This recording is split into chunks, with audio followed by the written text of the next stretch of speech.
Hi, this is Gilad Halpern. Before you tune in to this week's episode of the Tel Aviv Review, I'd like to invite you to a live recording of the podcast in New York City on Tuesday, the 5th of February, 2019. I'll be interviewing Professor Michael Walzer, the highly acclaimed political philosopher, about his latest book, A Foreign Policy for the Left. Please join me. For more details, check out the Tel Aviv Review podcast's Facebook page or the TLV1 website. This is TLV1.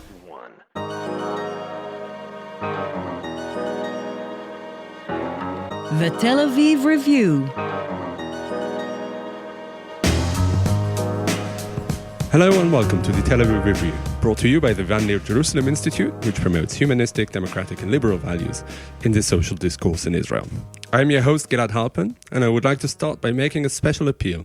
If you like us, please show it. We need your support. Please give to our show by going to our homepage. That's tlv1.fm/Tel Aviv Review. Scroll down to the bottom and you'll see a big red button that says Patreon. Click and support us. We're counting on you. In return, my co-host Dalia Shendlin, who is away this week, sadly, and I will bring you every week discussions about books and research and other things that have caught our attention. My guest today is an international advisor to the Humboldt Forum, the soon-to-be-open Museum of Non-European Cultures in Berlin, and the former director of the British Museum. He recently came to Israel to deliver the inaugural lecture of the Van Leer Institute's Tom de Swaan series on the role of ideas and the responsibility of intellectuals in contemporary society. Neil McGregor, hello and welcome to the Tel Aviv Review. Hello, and thank you for the invitation. Let's start with the obvious question that is perhaps also the most complicated one. How would you define a museum? Because to my mind, it's almost a linguistic conundrum, like a dog, right? You can immediately tell when you see one, but you can't quite determine what are the prerequisites for it to be a dog or a museum, right? What are the prerequisites? I think you've gone exactly to the heart of the problem. It's just like a dog. Different museums are like different breeds of dogs, but they all share a couple of things in common. The first thing they share in common is that they're about things.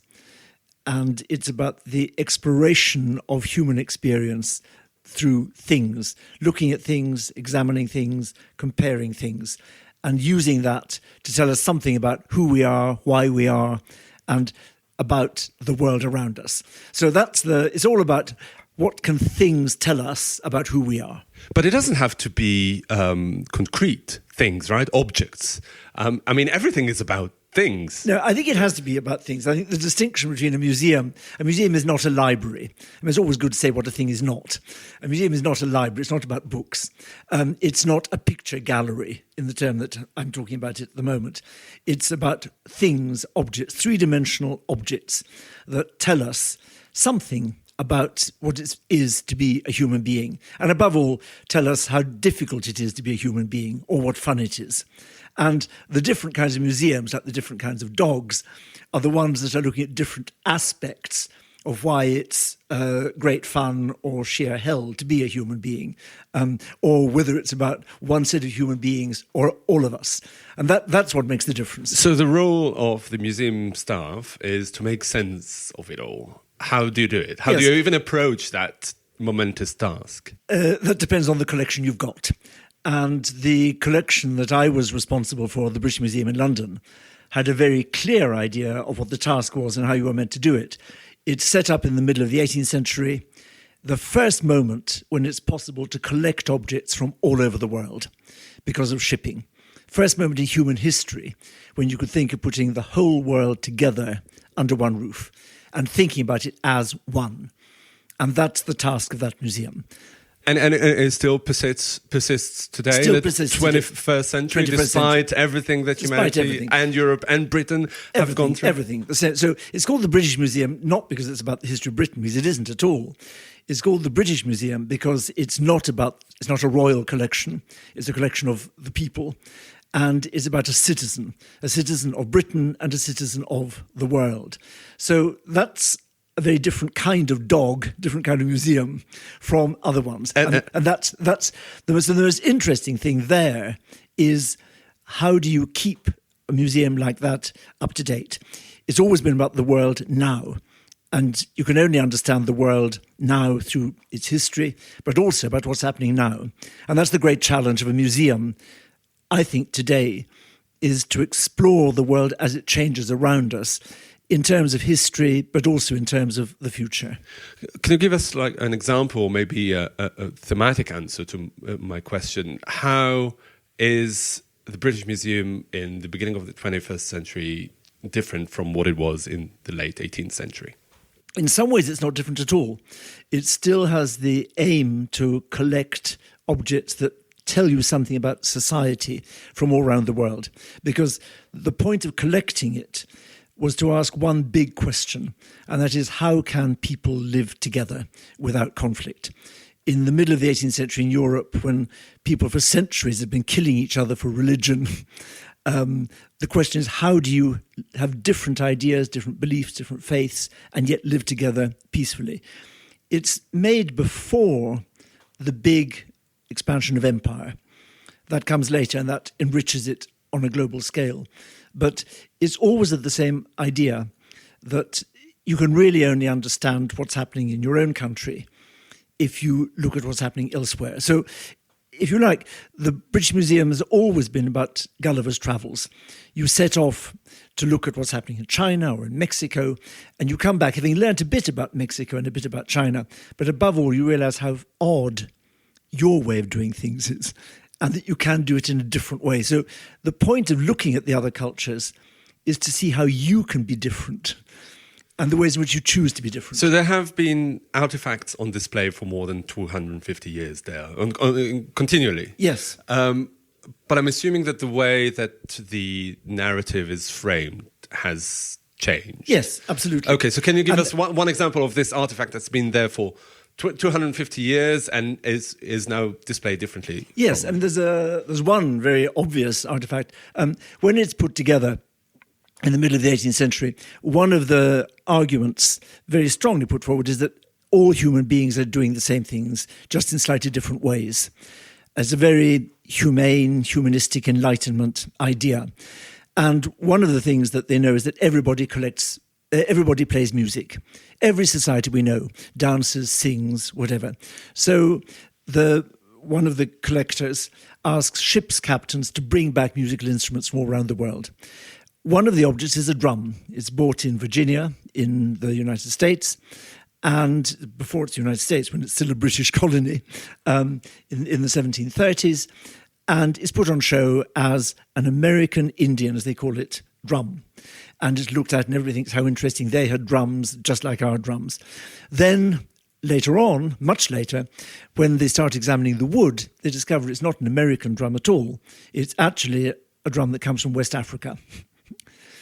And how did a drum made of West African wood, very elaborately carved in West African wood, get to Virginia in the 1730s? Well, there's only one way. It's actually part of the slave trade.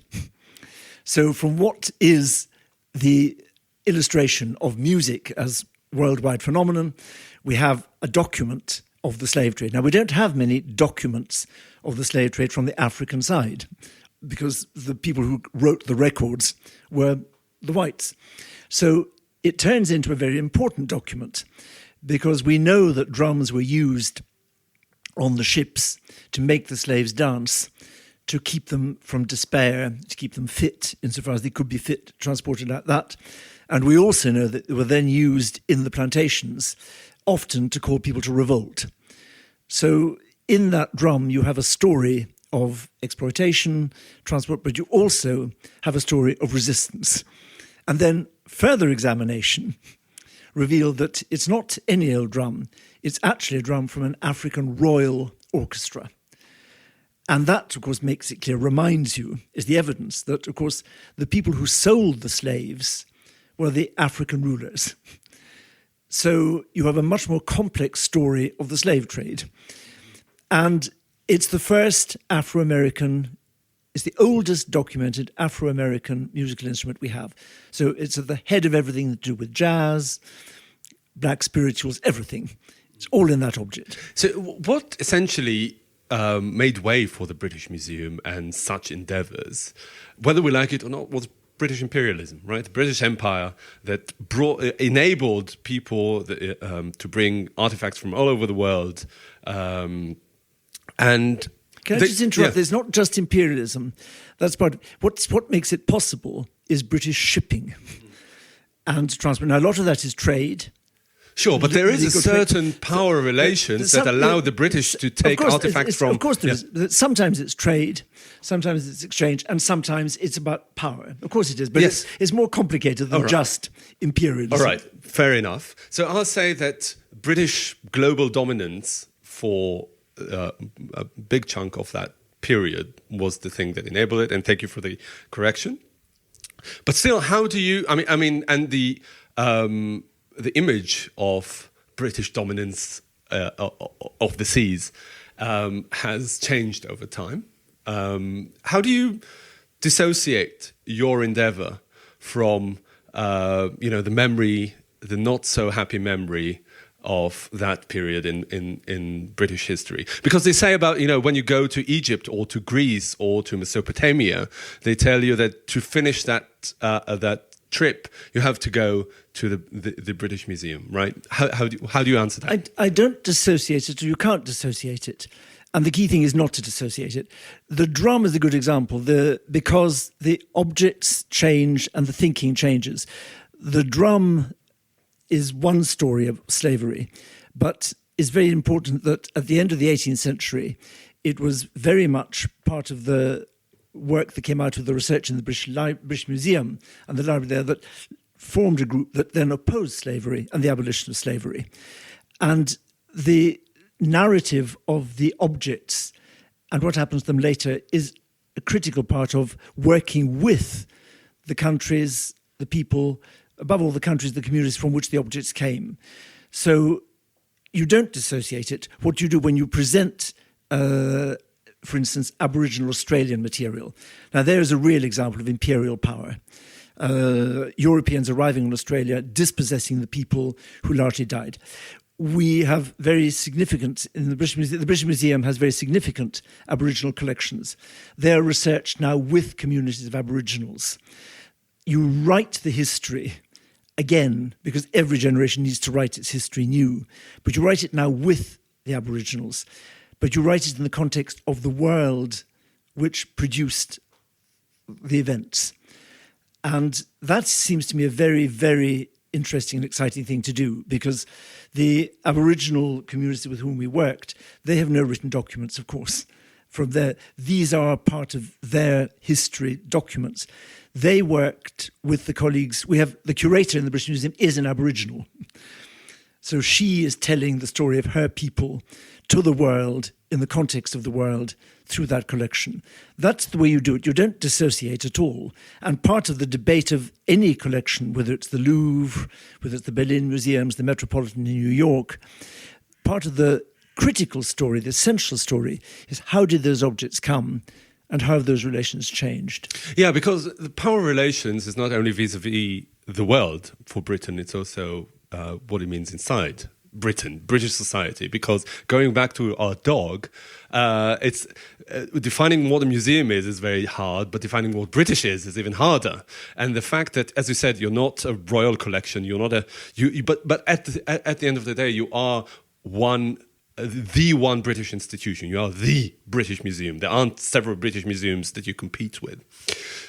How do you account for the amorphousness and the range of critical voices coming from within British society to claim their part in British society? That's what the museum can do. The museum is the perfect place for that debate to take place, because what is I think very striking is that for almost every part of the British Museum, whether you're talking about the African collections, the Asian collections, the Greek collections, there is now a British population for whom that is their history as well. If you look at London, nearly 300 mother tongues spoken, huge African population, huge Indian, Pakistani population. Their history is in the British Museum. They have come to Britain just as the objects came to Britain. They are part of the same process. How they see that process, how they are now part of British society, that debate takes place in the museum. And it can only take place there because the museum is free to everybody. Because one of the great founding documents of the museum in the 1750s was that it must be free of charge to everybody, native and foreign. So it's always been seen as a resource for the world to study, to use. But in Britain today, it's an extraordinary place where the melting pot of our society, the great enrichment and extension of our society, is reflected in the collections. But I'm assuming because the melting pot of British society and multiculturalism is such a hot debate and everyone has a take on it, that some of them pursue more violently or more voraciously than others.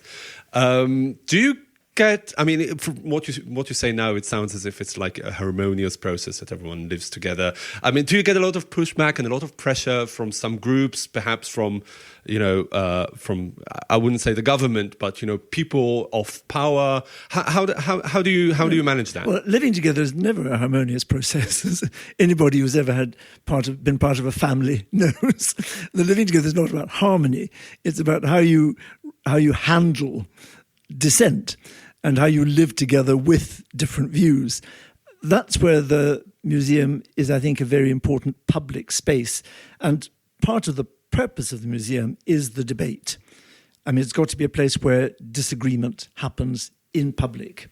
And does it happen all the time? Oh, yes, the whole time. And part of the duty of the museum is to organise those debates. If you take something like there's a very rich collection in the British Museum of objects from Bengal, because that was the part of India with which the British engaged first and in some ways most deeply. There's also a very big Bengali population in London, both Hindu and Muslim. And the model for debates then is that you take objects, events, festivals, whatever, and you have them presented by, let's say, a British scholar who's not Indian, but you also involve the diaspora population in London, the British Indian population, and you work with the people from Bengal. So you have a triangular discussion. All of those people have very different views of the object.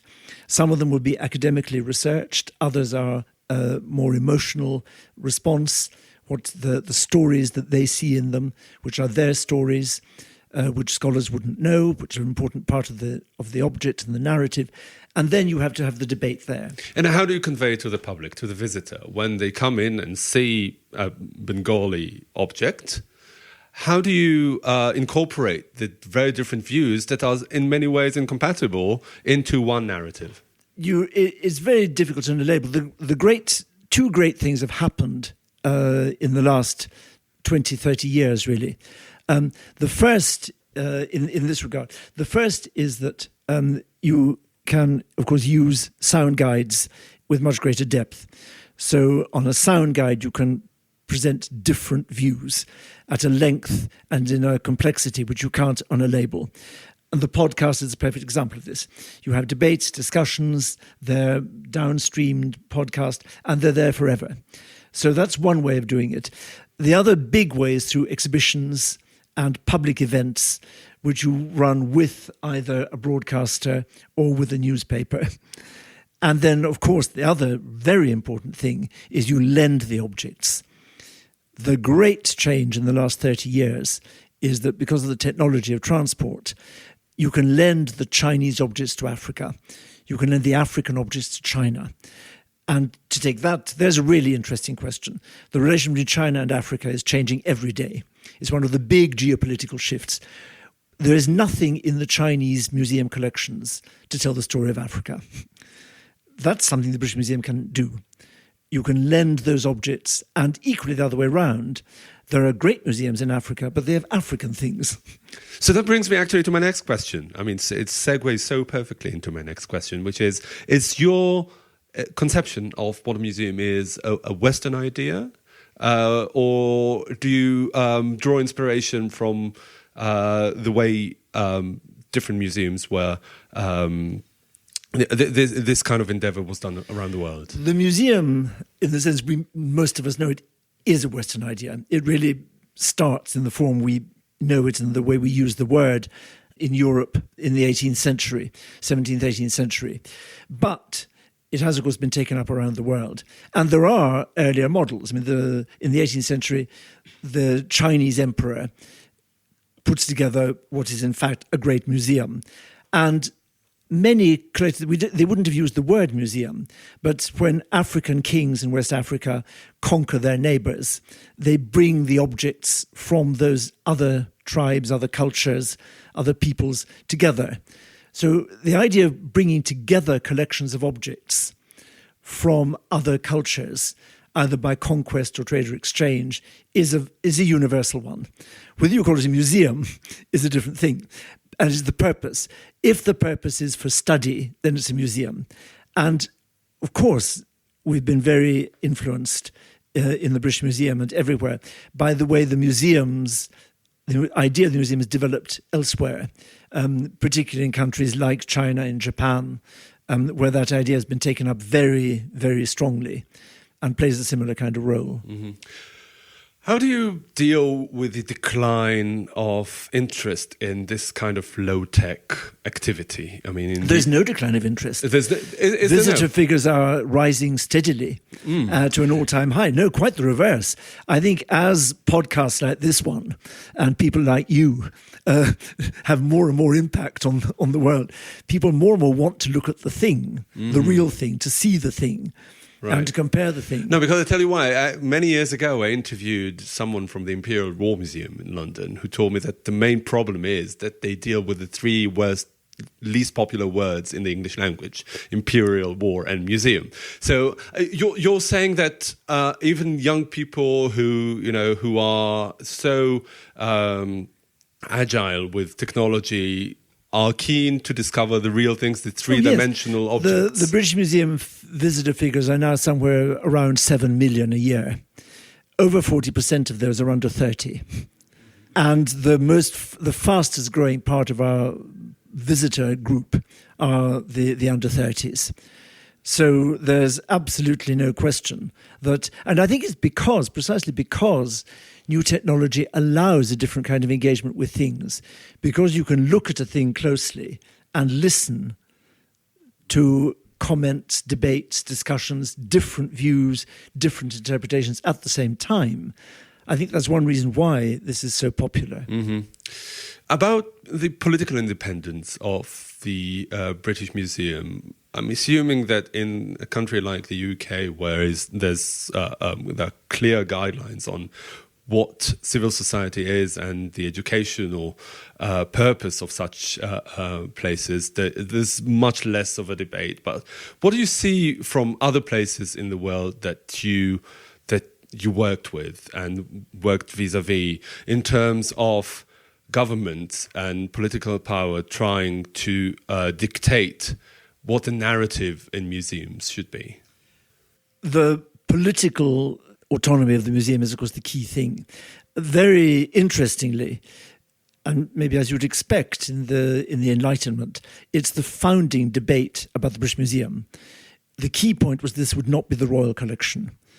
The key point was that the government must not be able to control this. Parliament sets up a collection, buys a collection for the citizen. And that's why it's called the British Museum, because it's for everybody. And the key question is, we buy the collection, we put it in the middle of London, we open it free of charge, but how do we make sure that it is not controlled by the government? So Parliament is working against the government. But that's part of what it's supposed to do. Or precisely what it's supposed to do. And they decide the only way to ensure that this institution, which has to be funded by the state, is independent of the state, is to have trustees.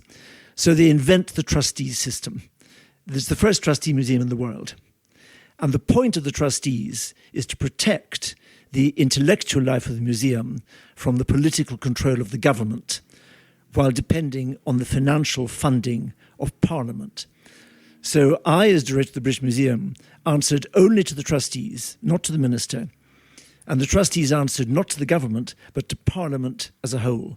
It sounds rather technical, but it was a brilliant way of taking the collection out of political control. But when you lend exhibitions to China or Africa and places where the rule of law is not as strong as developed as it is in Britain. How do you even try to prevent a situation whereby political power would interfere? Well, can I come back? The point of that freedom means that only the British Museum, British collections were really free to lend to Tehran in large measure.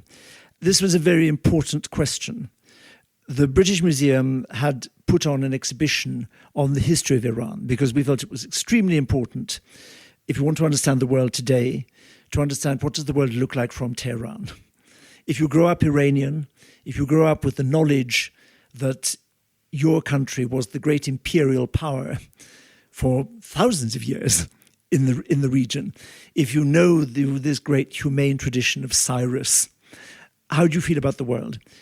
That's what a museum is about. How do other people think about the world? The question out, so they were very generous in lending to us. It was, I think, a very important exhibition in allowing a debate about Iran then, Iran now, how Iran thinks about its history. They asked in return if we would lend to Iran the great Cyrus Cylinder, the document which shows that Cyrus, having conquered Babylon, allows the Jews to return to Jerusalem and rebuild the temple. Our government, I think, would not have allowed that, nor would the French government, nor would the US government. The British Museum trustees were independent. They felt that the Iranians had been very generous in lending to the museum for a particular kind of public debate outside political control, and the British Museum trustees lent to Tehran, and the object went and came back without any problem. But then you come to the question of how is it talked about there? And that is, I think, the fundamental rule, the most difficult rule, is that you hold the object, but other people must be allowed to talk about it as they choose.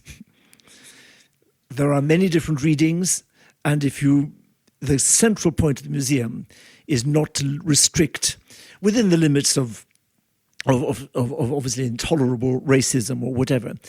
So when you lend the object, and the British Museum is the greatest lender of objects in the world, you also recognise that it is for other people to decide how they interpret it. And I think you have to accept that. It's really an incarnation of the classic liberal paradox, right? As a liberal, can you dictate for can you allow illiberal people to voice their illiberal opinions? Exactly. Right. And we all know that you have to do that up to a certain point, and the question is, where does the limit come? But I think so your question is that I believe very firmly that if you lend to museums, you're part of a network of colleagues who will look after it. So the security is usually not the big problem. And you have to believe that debate about the object will change ultimately the way people think, will open up new ideas, new possibilities, and that you're stimulating change. All right, Neil McGregor, an international advisor to the Humboldt Forum and the former director of the British Museum. Thank you very much for coming on the show. Thank you.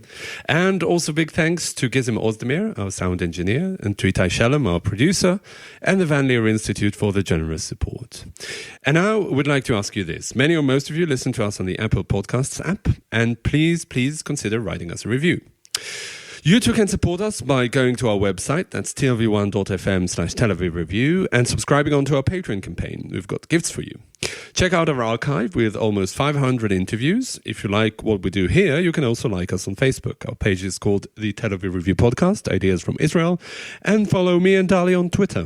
Join us again next week for another edition of the Tel Aviv Review, and until then, goodbye.